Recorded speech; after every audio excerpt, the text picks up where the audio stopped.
are going to learn about continuous writing the easy way. In order to become a good writer, you need to spark the interest of your readers. For this reason, your essay must be vivid and colorful with much attention being paid to details. Otherwise, you will end up with a boring essay. I'm sure you don't want to do that, oh no! In this lesson, I will show you several steps that you can follow when writing your essay. First, I'm going to teach you how to write an introductory paragraph with a thesis statement. Next, you are going to learn how to write the main body of your essay using a topic sentence, supporting details, and a concluding sentence. And lastly, you are going to learn how to wrap up your essay by writing a concluding paragraph. In order to help you, I have provided you with a continuous writing template. The download link is available underneath this video. Follow my instructions and you will have a complete essay by the end of this lesson.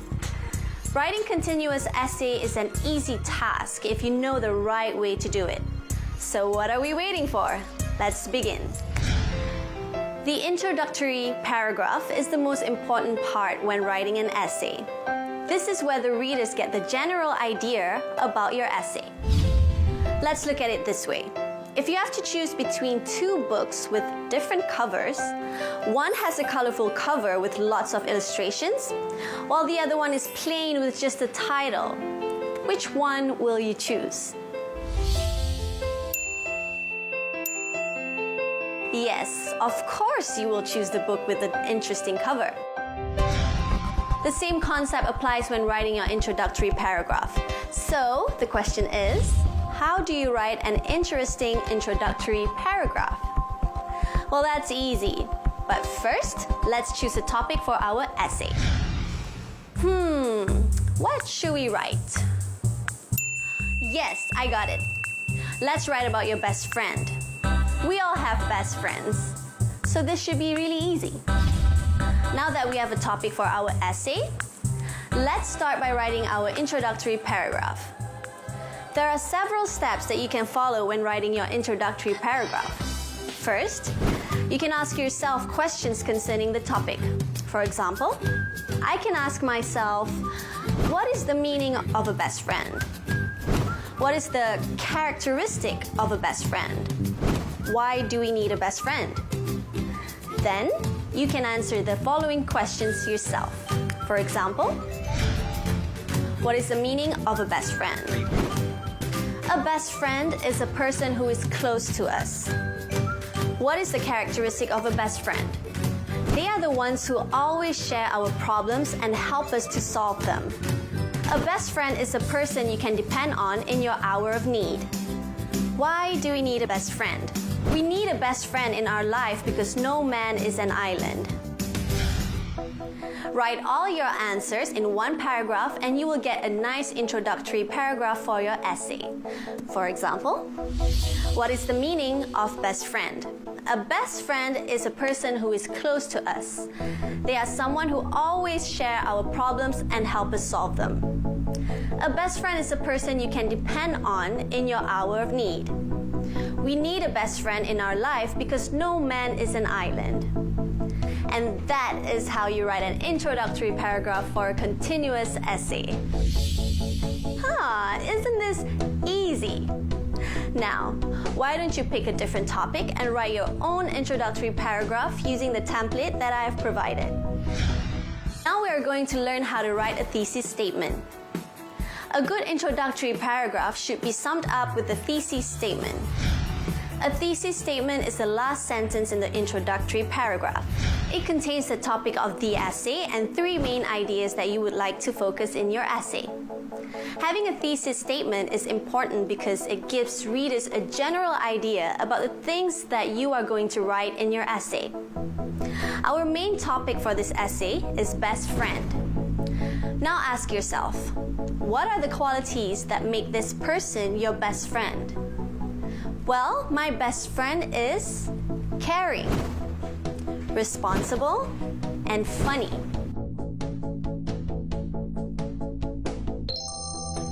Now write the topic and three main ideas in a complete sentence. My best friend is caring, responsible, and funny. And that's how you write a thesis statement. Now let's write the development paragraph. The development paragraph is the main body of your essay. When writing it, you should begin each paragraph by writing a topic sentence. But what is a topic sentence? A topic sentence is the first sentence in the development paragraph. The topic sentence introduces the main ideas in your development paragraphs. Do you still remember what we wrote in our previous thesis statement? In our previous thesis statement, we wrote, "My best friend is caring, responsible, and funny." So now you just have to break each point into a single sentence. So it will look like this. My best friend is caring. My best friend is responsible. My best friend is funny. That's how you write a topic sentence. Now you just have to begin each of your development paragraphs with these topic sentences. A development paragraph is incomplete without supporting details. Supporting details are important because it gives the reader a better description and more details about your main ideas. But how to write supporting details? But how do we write supporting details? First, give examples to support the main idea. Next, expand the examples to support the main idea. And lastly, write at least 3 supporting details for each main idea. Now let's write the supporting details for our first topic sentence. Let's choose our first topic sentence. My best friend is caring. Now, ask yourself what the readers would like to know about your friend. For example, you can ask yourself questions like, why is my best friend caring? What does she do to show that she cares? Then, answer the following questions yourself. For example, why is my best friend caring? Let's say she's a girl. She always stands by my side through thick and thin. This is our first supporting detail. What does she do to show that she cares? When I'm sad, she always listens to my problems and consoles me. This is our second supporting detail. She always supports me and encourages me to become a better person. This is our last supporting detail. However, writing supporting details is not enough. You need to end your development paragraph with the concluding sentence to reaffirm your main ideas. To write a concluding sentence, you need to start with words like thus, therefore, or hence. Then, rewrite the topic sentence using the words that I just mentioned. For example, hence, thus, therefore, my best friend is caring. Now that we have covered the basic steps in writing a development paragraph, combine your topic sentence, supporting details, and concluding sentence into one paragraph. For instance, my best friend is caring. She always stands by my side through thick and thin. When I'm sad, she always listens to my problems and consoles me. She always supports me and encourages me to become a better person. Hence, my best friend is caring. Now we move on to the last part of our lesson, which is writing the concluding paragraph. You can start your first sentence in your concluding paragraph with phrases like, in conclusion, as a conclusion, as a closing note. Using these phrases, rewrite your thesis statement or topic sentence in the first line of your concluding paragraph. For example, in conclusion, my best friend is caring, responsible, and funny. Or, as a conclusion, my friend is caring. She is also responsible and funny.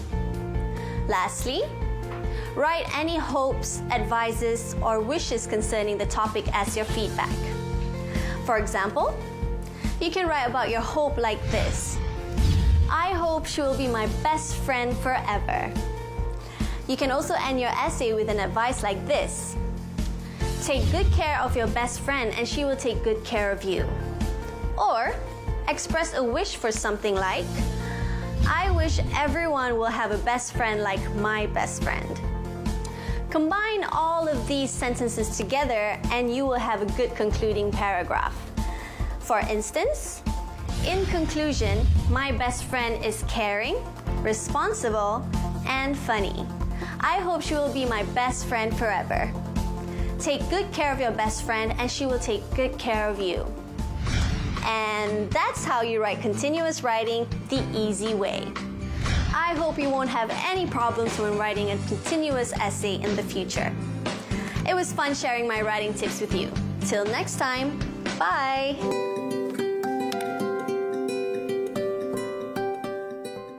Hello students! Today we are going to learn how to use the simple present tense correctly.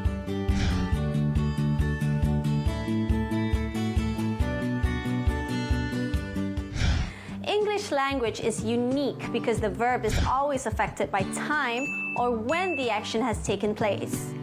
Sometimes the subject in the sentence can also affect the spelling of the verb. As a result, each tense has different types of forms and functions. To make things easier for you, I have divided this lesson into several parts. First, we are going to learn the functions of the simple present tense. Next, I'm going to explain the grammatical rules of the simple present tense. And lastly, I will test your understanding by asking you to identify errors from a list of sentences. Follow my instructions and you should be able to use the simple tenses correctly in no time. So, what are we waiting for? Let's begin.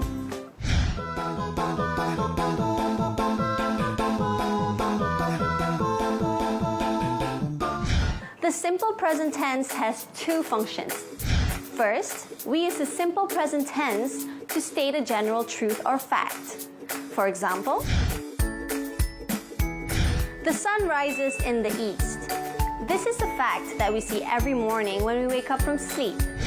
The sun will always rise in the east because of the Earth's rotation. Or we can say, the moon shines at night. The moon only shines at night because its surface reflects light from the sun. Because the sun shines too bright, we can't see the moon's reflection during the day. These are just two examples. Secondly, we also use the simple present tense to show a habitual action.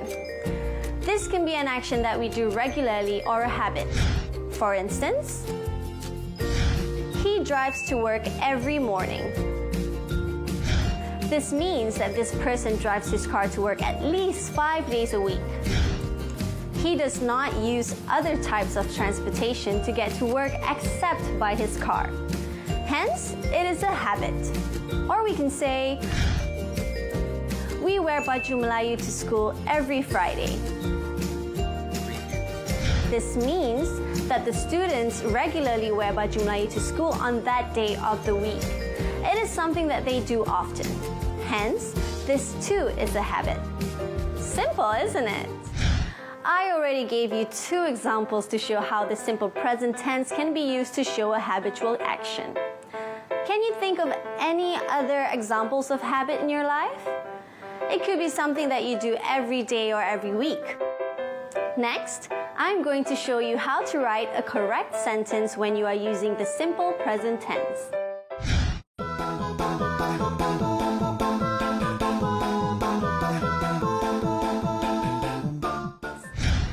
To write a complete sentence, we need to have a subject and a verb.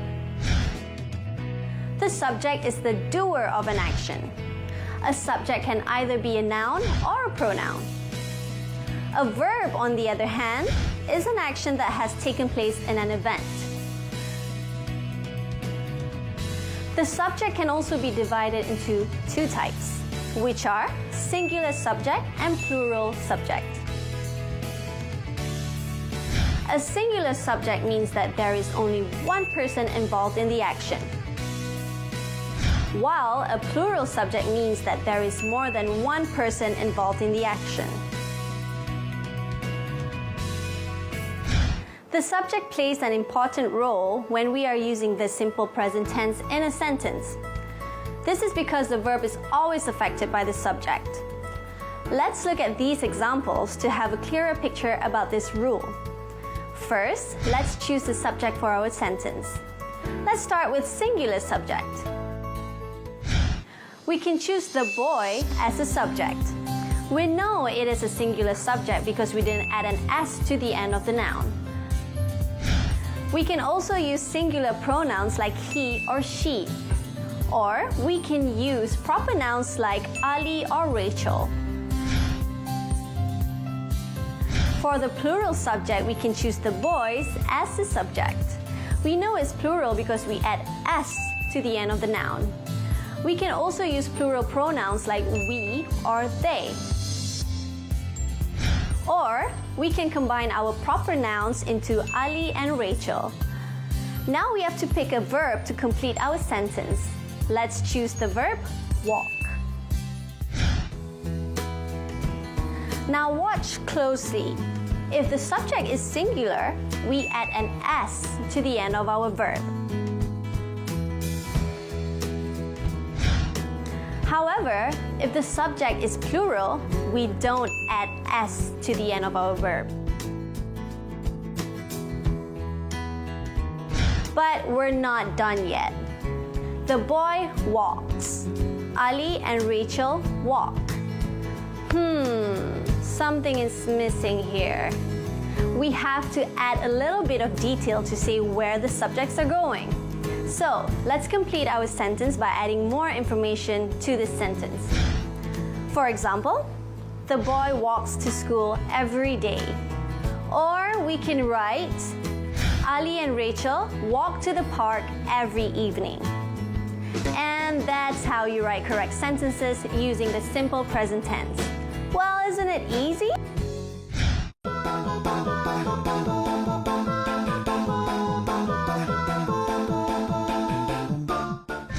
To test your understanding about the simple present tense, let's see if you can identify some common errors in these sentences. He eats cereal for breakfast every day.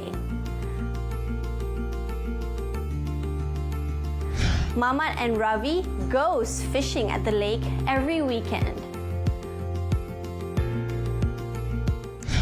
In order to identify the errors in these sentences, you need to identify the subject in each sentence. By doing so, you can easily pinpoint the errors. You can apply this skill when you are writing your essay in the future. Well, are you ready? Let's check the answers. Our first sentence is, he eats cereal for breakfast every day. First, we need to identify the subject. The subject for this sentence is the pronoun he. It's a singular subject. Meanwhile, the verb in this sentence is eat. Compare the subject and the verb. Can you identify any error? If you look closely, the verb doesn't match the subject that we are using. He is a singular subject, so we have to add S to the verb eat. So the correct sentence will be, he eats cereal for breakfast every day. Did you answer correctly? Well done! Now, let's move to the next sentence. Our second sentence is, Mamat and Ravi goes fishing at the lake every weekend. Now, let's identify the subject for this sentence. The subject in this sentence is Mamat and Ravi. Like our previous sentence, the verb doesn't match the subject that we are using. Mamat and Ravi is a plural subject because there are two people performing the same action. Hence, we have to omit ES from the verb. So the correct answer is, Mamat and Ravi go fishing at the lake every weekend. If you answered correctly, this means you have mastered the simple present tense. Well done! That's all from me. Thank you so much for watching. Till next time, bye-bye!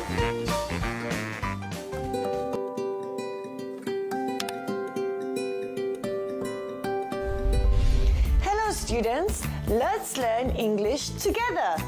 Today we are going to learn how to answer section B, continuous writing using a narrative essay. By the end of this lesson, you should be able to explain the structure of section B, continuous writing, describe the advantages of writing a narrative essay, and you should be able to illustrate the characteristics of a good narrative essay. Ready to begin? Good! Let's look at a brief overview on Section B, Continuous Writing in the English SPM paper. Continuous writing carries 50 marks. You will be given 5 questions. You only have to answer one. You have 1 hour to choose your question, plan your framework, write the essay, and check for any grammatical errors. So how does the examiner mark your essay? Normally, the examiner will mark your essay based on impression. This means there is no fixed formula. However, they will evaluate your essay based on several criteria, which are grammar, vocabulary, sentence structure, spelling, punctuation, tone, and style. Based on these criteria, they will determine suitable marks for your essay. So it is important for you to have adequate knowledge in these areas so that you can score high marks for your exam.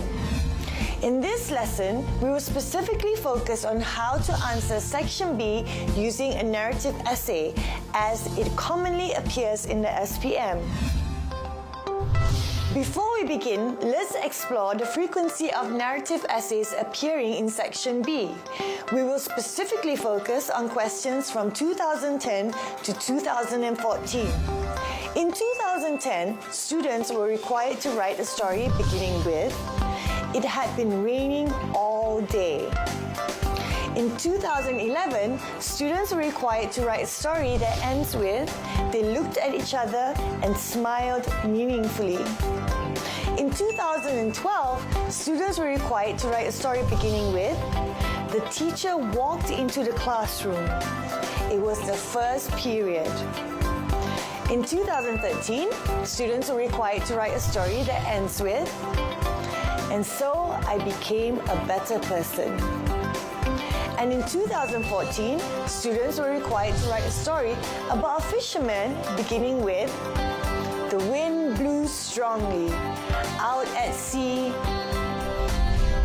Based on these question samples, we can see that students were asked to complete a story with a certain sentence. It can be either at the beginning or at the end of the essay. In other words, students can determine their own plot and write anything they want. So why do we choose narratives for continuous writing? Well, there are several advantages. First, you will only write your essay in the past tense. This will reduce confusion when choosing your tenses. Secondly, a narrative enables you to visualize the situation and allows you to express your creativity. Thirdly, you can use a wide range of vocabulary to make your story interesting. Next, a narrative is easier to write compared to a factual or argumentative essay. This is because you don't need to present any facts. And finally, you are not required to discuss any current issues around you. So how do we write a good narrative essay? Well, that is easy. You can follow these simple tips when you are writing your essay. Tip 1. Understand your grammar. Having a good understanding of English grammar is one of the most essential elements in writing. Most of the time, students are able to write an interesting narrative. However, their lack of understanding in the grammar department brings their marks down.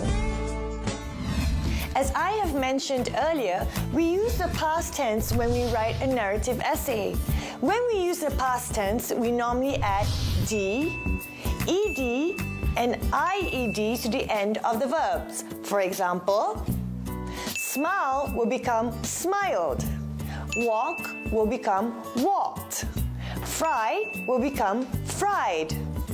However, this rule does not apply to irregular verbs. We have to change the form and the spelling of these verbs. For example, eat will become ate, sleep will become slept, swim will become swam, and catch will become caught. This is only a fragment of grammatical items that you have to cover. For this reason, you have to revise and practice a lot to reinforce your understanding of English grammar. Tip 2. Use a wide range of vocabulary and phrases when writing your narrative. In order to write a good narrative essay, you need to have a wide range of vocabulary. This is to ensure that your story is interesting to the reader. As I previously mentioned, the examiner will mark your essay based on impression. Hence, you should use interesting words and phrases in your essay. Let's have a look at these examples. The wind blew strongly. Out at sea, there was a small boat. There, Ali tried to catch some fish. He felt slightly ill, but he had to go out fishing. His wife and child were waiting for him at home. Although he was poor, he was positive about life. Now let's look at our second example. The wind blew strongly. Out at sea, the waves rocked a small boat. There, Ali waited for a fish to bite. He felt a little under the weather, but he had to go out. He had to make ends meet. His hungry wife and child were waiting for him patiently at home. His job as a fisherman was not an easy one. It was tough, harsh, and dangerous. Even though he lived in poverty all his life, he never complained. He believed that every cloud has a silver lining. So what is your opinion about these two examples? I bet most of you will feel that the second example is more interesting compared to the first one. Let me tell you why. First, example 1 has limited vocabulary. Second, example 1 does not reflect a sense of maturity in writing.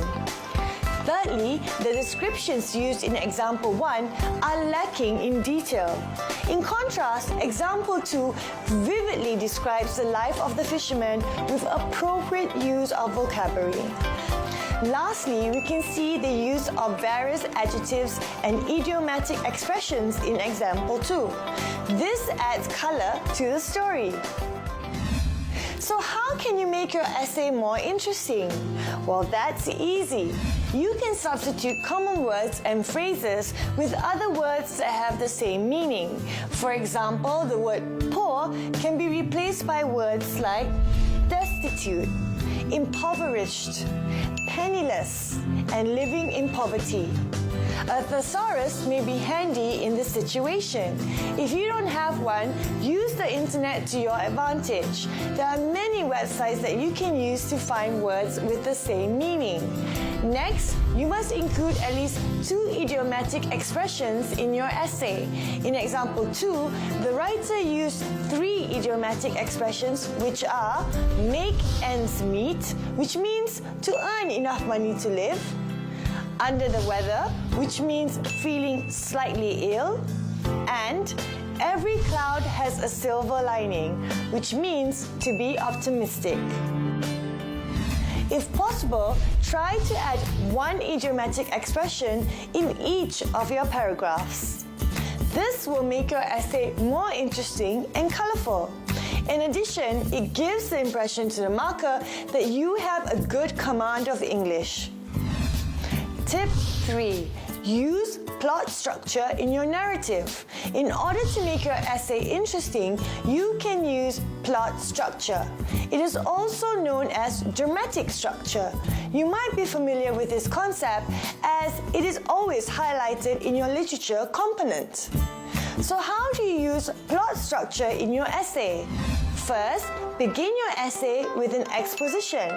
This is the introduction of your story. It gives your readers the background information that is needed to understand your story.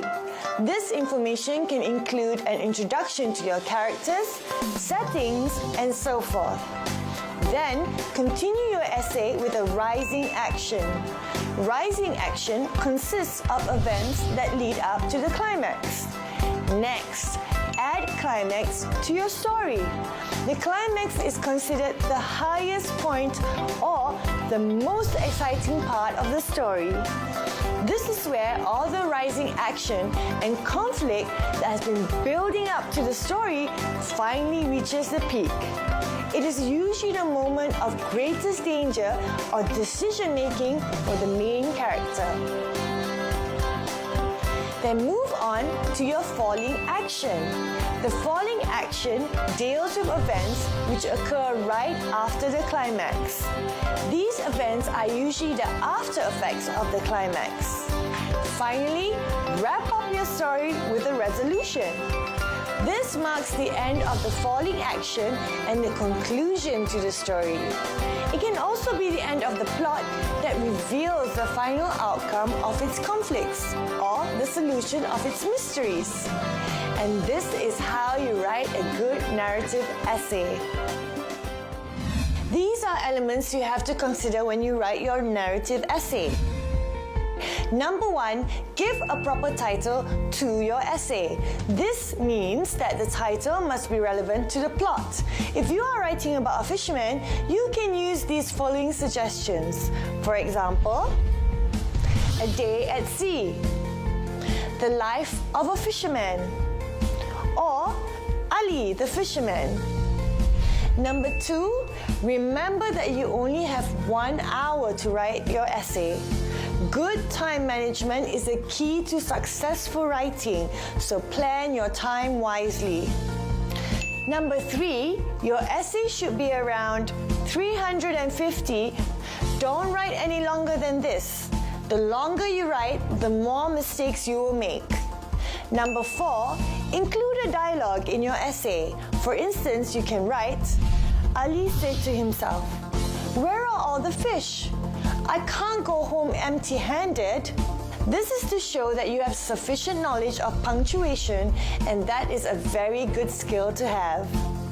Number 5, include words that make relevant sounds. For example, swoosh, swoosh. Ali could hear the sound of the waves hitting his boat. Swoosh, swoosh. The word doesn't carry any meaning, but it gives the reader a feel of the setting in your story. And number 6, check your essay for any grammatical, spelling, or punctuation errors. I hope you have learned new things from this video, and I hope to see you again soon. Till next time, bye!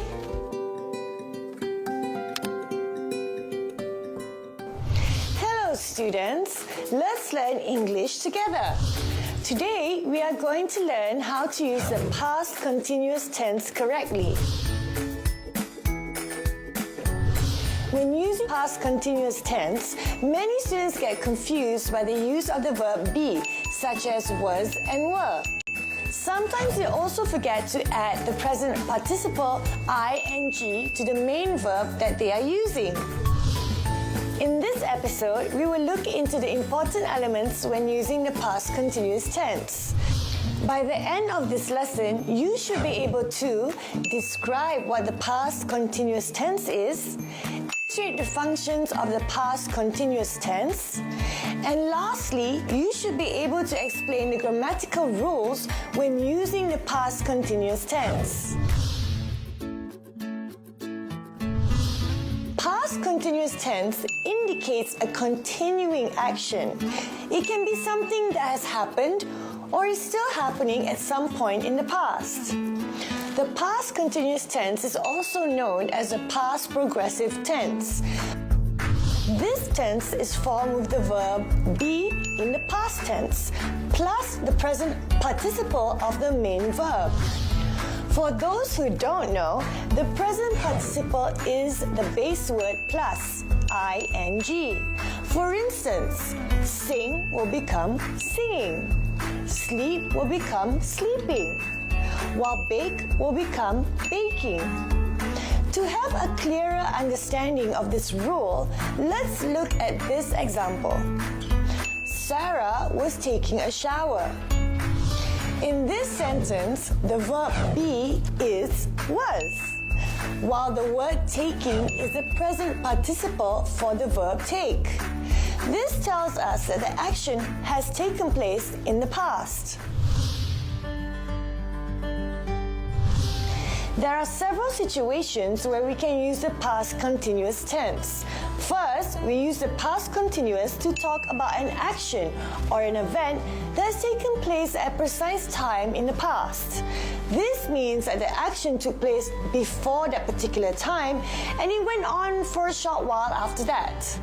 To have a better picture of this function, let's take a look at this example. Hey Azrul, what were you doing at 6 p.m. yesterday? I was playing football on the field. From this sentence, we know that Azrul was on the field at 6 p.m. the day before and he was playing football with his friends. This shows that the event has taken place at a precise time in the past. Now let's look at other examples. The boy was sleeping in his room around noon. Based on this sentence, we know exactly what the boy was doing at noon. He was sleeping soundly in his room. It was raining heavily during recess. This sentence tells us about the weather at that particular moment of time. By looking at it, we know that it was raining heavily during recess at school. We use the past continuous tense to talk about a past action that was going on for a longer period or a whole period of time in the past. This may sound a bit confusing, but let's look at these examples. Ashwin was working on his science project the whole night. From this sentence, we know that Ashwin spent the whole night doing his project. We can't really tell when he started working, but we do know that he was working all night to complete his science project. We were training for our debate from January until May. This sentence gives us a clearer picture of the duration of the action because of the time frame given. We know that the training is over and the team took 5 months to prepare for the debate. We also use the past to talk about an action that was happening but was interrupted by another action. Normally, we use the past continuous tense for the first action and the simple past tense for the action that interrupted it. To have a better understanding of this function, let's have a look at these examples. Linda was watching television when the telephone rang. In this sentence, we know that Linda's leisure time was interrupted by the sound of the telephone. Faiz was sleeping when his mother walked into his bedroom. From this sentence, we know that Faiz was sleeping when his mother went into the bedroom. We were swimming in the river when a crocodile suddenly appeared. And for this sentence, we know that the crocodile appeared while they were swimming. Sometimes sentences that show one action interrupting another can also begin with words such as, while, or when. For instance, as she was getting ready to sleep, she heard a loud noise. While he was doing his homework, his sister slipped and fell down the stairs. When they were having dinner at the restaurant, Ali saw a fly in his soup. Lastly, we use the past continuous tense to describe two actions that were in progress at the same time in the past. For example, Siti was preparing nasi lemak while Aisha was baking a cake. Father was watching television while mother was sewing. The children were swimming in the pool while their parents were reading some magazines.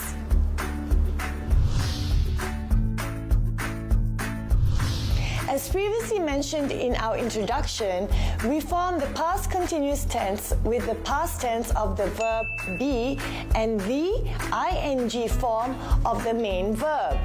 The verb be has two forms in the past continuous tense. They are was and were. In order to construct a correct sentence in the past continuous tense, these verbs must always agree with the subject in the sentence. This is where mistakes commonly occur when students try to use the past continuous tense. For singular pronouns like he, she, or it, we can use the singular verb was. We can also use the singular verb was for nouns like Arif, Sophia, or the girl. So when we write, our sentences will look like this. She was baking a cake. Sophia was cooking dinner. The girl was brushing her teeth. For plural pronouns like we and they, we can use the plural verb were. We can also use the plural verb were for nouns like Arif and Sophia or the girls. So when we write, our sentences will look like this. They were baking a cake. Arif and Sophia were cooking dinner. The girls were brushing their teeth. But what about the pronouns like I and you? What forms of the verb be should we use when constructing a sentence? For the pronoun I, we have to use the singular verb was to construct a past continuous sentence. For example, I was baking a cake, or I was cooking dinner. While for the pronoun you, we have to use the plural verb were. For example, you were baking a cake. You were cooking dinner.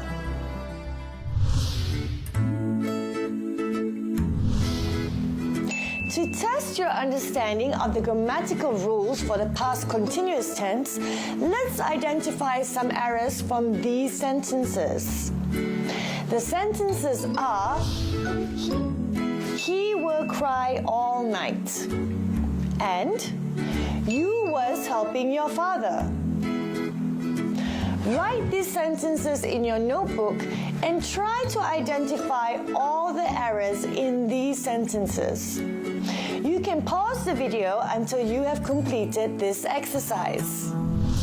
In order to identify the errors in these sentences, you first have to identify the subject in each sentence. By doing so, you can easily pinpoint the errors without much effort. You can apply this skill while writing your essay in the future. Well, are you ready? Let's check the answers now. Our first sentence is, she will cry all night. First, we need to identify the subject. The subject of the sentence is the pronoun she. It's a singular subject. But what about the verb? Can you identify the verb? That's correct. The verb in the sentence is the word cry.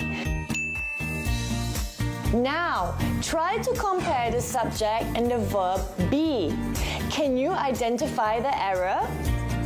If you look closely, the verb were doesn't match the subject that we should be using.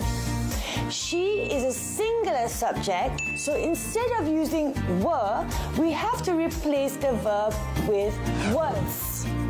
However, this is not the only error in this sentence.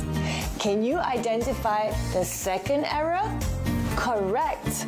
The second error in the sentence is the verb cry. As mentioned before, we have to add the ing form to the main verb when we are constructing a past continuous sentence. So the correct sentence will be, she was crying all night. Did you answer correctly? Well done! Now let's move to the next sentence.